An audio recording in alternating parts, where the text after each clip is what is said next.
Hindi ikinasiya ng mga progresibong grupo ang nagdesisyon ng House Justice Committee na idineklarang insufficient in substance ang dalawang impeachment complaint laban kay Pangulong Ferdinand Marcos Jr. Para naman kay Bayan Muna Chair Nery Colmenares na siyang ikalawang complainant ng nasabing reklamo, dapat pa rin daw na mapatunayan na walang katotohanan ng alegasyon sa halip na ibasura kaagad. Panawagan niya ngayon sa mga mambabatas, baliktarin ang desisyon sa pamamagitan ng second impeachment option na pagkalap ng 1/3 ng mga miyembro ng Kongreso. Si Criza Lopez magbabalita. Dismayado ang progresibong grupo sa House of Representatives sa naging desisyon nito na ibasura ang dalawang impeachment complaint laban kay Pangulong Ferdinand Marcos Jr. Ito'y matapos pagbotohan ng mayorya ng House Committee on Justice na insufficient in substance ang dalawang reklamo.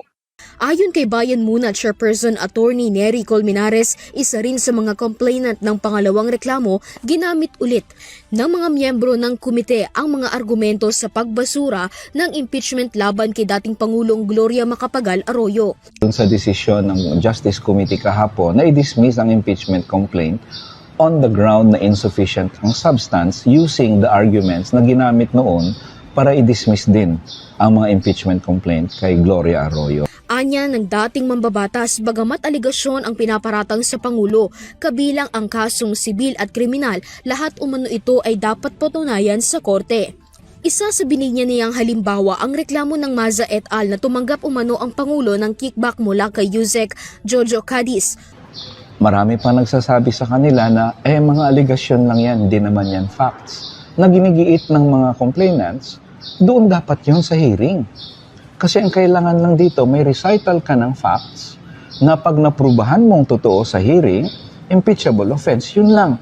So halimbawa, nag-allege ka ng 1 billion peso na kickback na binigay ni Yusek Cadiz sa'yo.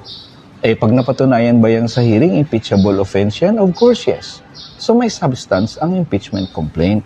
Giit niya na kung ang pagturing ng komite sa mga kaso na kanilang inihain para sa impeachment case ni Marcos ay pawang mga aligasyon, nangangahulugan umano na lahat ng kaso sa Pilipinas ay madidismiss. Kasi lahat naman ng complaint, kahit yung sinampa ni Piskal doon sa korte, aligasyon pa lang naman yan. Sa trial yan, mapuprubahan. Hindi ba? Hinihikayat ng dating mambabatas ang mga kasalukuyang mambabatas na ibasura ang kanilang argumento, gayon din na baguhin ang kanilang interpretasyon sa rules ng Committee on Justice. Isa si Colmenares sa mga tumayong prosecutor sa impeachment ni Chief Justice Renato Corona noong 2011. Para sa Euro TV News, Criza Lopez, sumasaludo sa bawat Pilipino.